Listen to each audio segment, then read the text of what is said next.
back, relax, and maybe get yourself a snack. Me and you gonna have a little chat about books. Hi guys! So I am here today to review these 3 books, all of which I recently read and all of which I really enjoyed. So, fantasy to the max, let's dive in. I'm gonna get started. I'm gonna go from lowest to highest, but I would thoroughly recommend all of these because I really enjoyed them all, which is why I'm putting them in this video, which is going to be called something like 3 amazing fantasy books. I don't know, something like that. The first one I'm going to talk about is a new release. This one is due to come out on the 15th of June in the UK. I'm not sure in the US. This is Godblind and it's by Anna Stevens, and this one is an ARC copy, so the final copy doesn't look quite like this, but it looks similar. This is set in a world where there are these people called red gods who have been banished from the world for many, many years, but they are trying to return, hence the tagline on the front, the red gods are rising. The red gods are very brutal gods.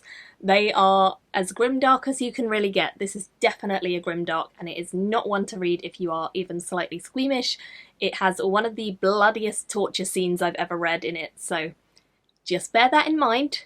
But if you are okay with that, this is a definite fun read. It follows a couple of different characters set across the different empire. So we have some people, they follow this religion of the old gods. They are quite nomadic in style. They sort of live out in the wilderland because they've been banished with the red gods, and they fight with other clans with other clan people in the nearby areas who are called wolves. And basically they just have a really different way of life. They keep slaves, they're quite brutal, they sacrifice people as offerings, and they're very, very bloody, gory people, really. So that's kind of one side of things. And then we're also following the kind of classic kingdom side of the world as well. And the kingdom obviously doesn't want the red gods to return because they got a good thing going. They don't worship the same gods, they worship like the dancer and happier kind of gods. There's quite a clash in culture between these 2 different types of people. One of the main characters in this book is called Cyrilla, and she is a slave to the people who are worshipping the red gods, and she is constantly being raped by the leader of these gods. He is very brutal, and she manages in the very first or second chapter, I think it's really early in the book, she manages to kill him and escape from him. But she ends up fleeing, and she flees to where the wolves are, this other sort of clans people, and she ends up kind of encountering a seer there who has seen her in a vision and believes that she's going to bring change to the world. She's going to be the instigator for change, which she definitely is. So she goes and she lives with the wolves, and we follow her story from there. And then we also have Corvus, who is the person who takes over from the man that she kills. He is kind of like the war leader, I suppose. He's very bloodthirsty, he's very ambitious, he's quite happy to boss everyone around to do whatever he wants them to do, and he's not a nice guy, so I didn't really like him, but yeah, I think you're not meant to. And then in the other kind of kingdom, we have these 2 princes, and their father is driven mad by the fact that his wife is dead and he can't deal with it, and he's really upset by the fact. So he's kind of going steadily more crazy, I suppose. And his younger sons are not necessarily vying for the throne. One of them is not showing much interest in it. He's called Rebil, and Janis is the heir to the throne. He's very professional. He's done all his training over the years to become a good king when he does. So he's kind of ready to ascend to the throne. But little known to him, his brother has some rivalry, and there is some hidden tension there, which I won't go into, but you get more explained as the book goes on, and it turns kind of dark. Let's put it that way. It turns very dark.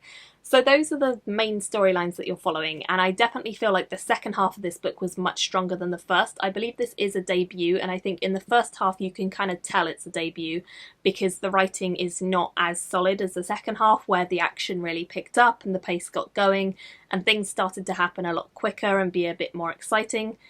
So yeah, I would definitely recommend this. I do think it's a really strong debut novel. I really enjoyed it, but it's probably not going to be a book that everyone will love because of how gory it is. It does have some gay romance in here, which I really appreciated seeing, and there are some great lady characters because obviously it's written by a woman, so she has done some solid female characters.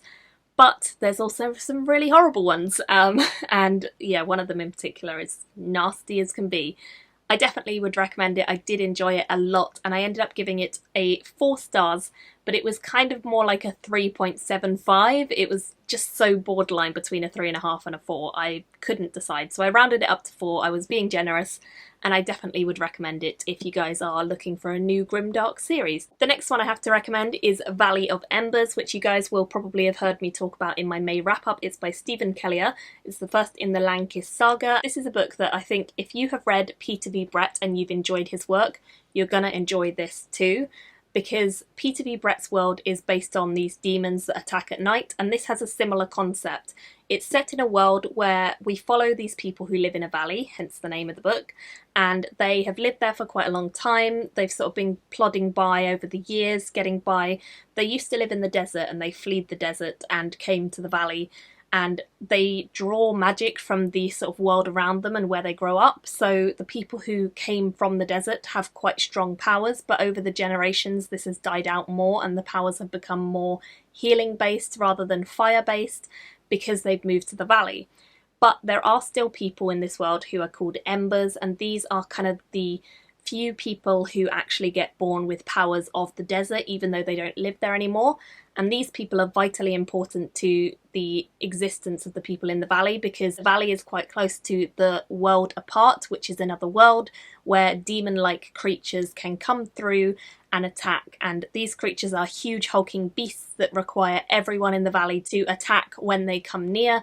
They can be really terrifying, they can be horrible creatures, and they basically just come through and wreak havoc everywhere. We're following a young man called Cole, who's the main character. He is an Ember, and he's quite good friends with most of the people in the village, but he lost his mother when she went on a quest to try and find this old mage who supposedly helped them back in the day, but has vanished from history for a long time. And she went on this quest to try and find him, but she never found him and she ended up dead.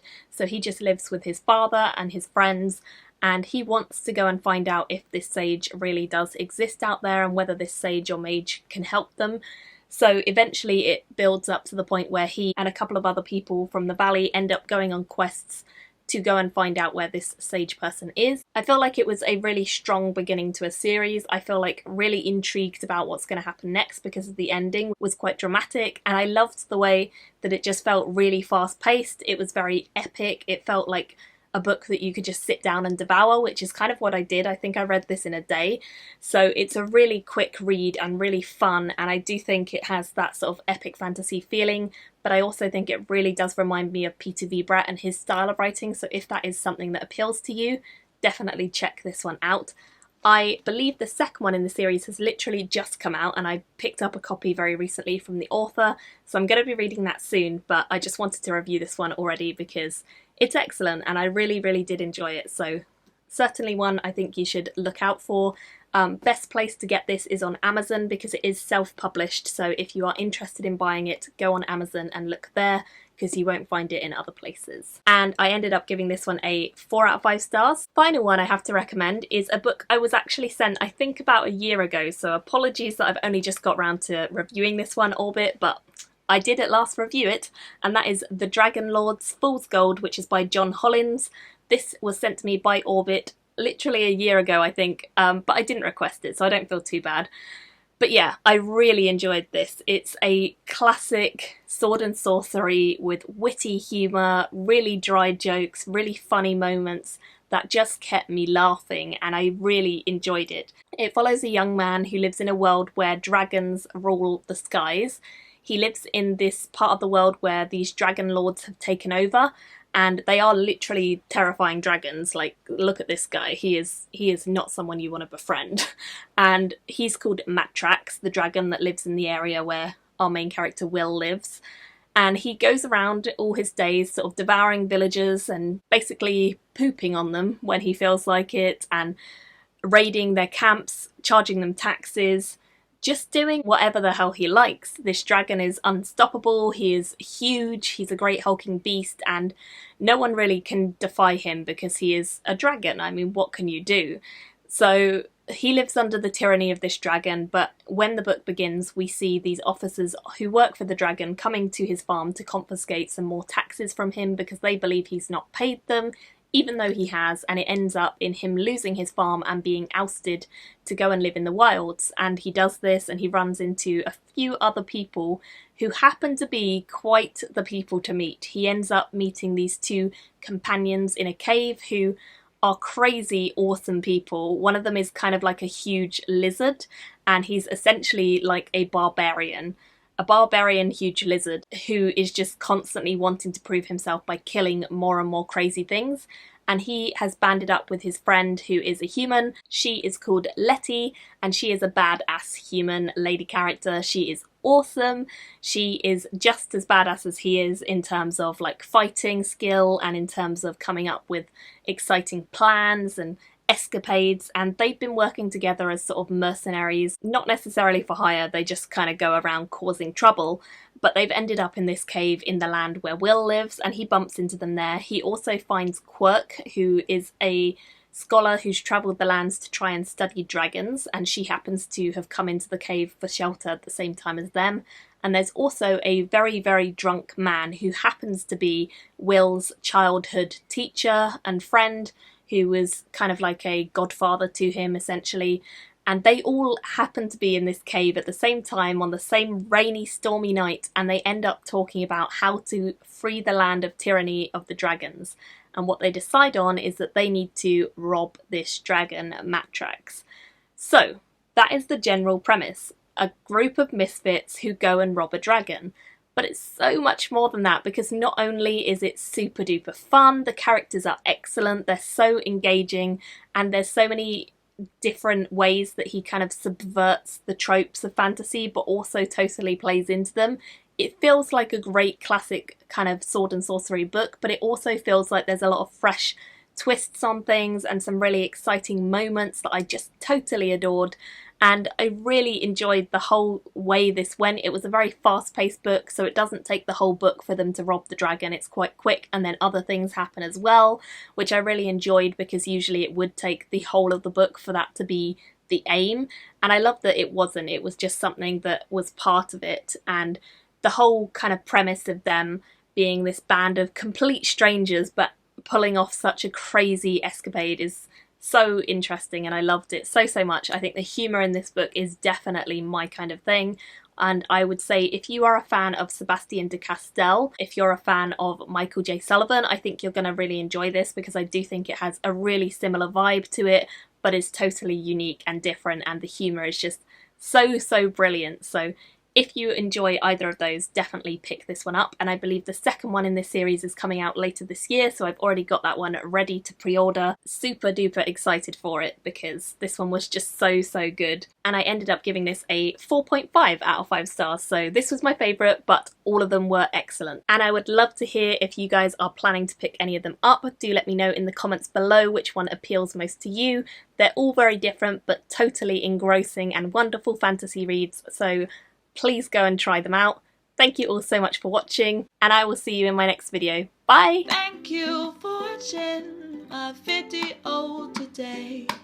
Go pick up a book, then come back and chat with me again.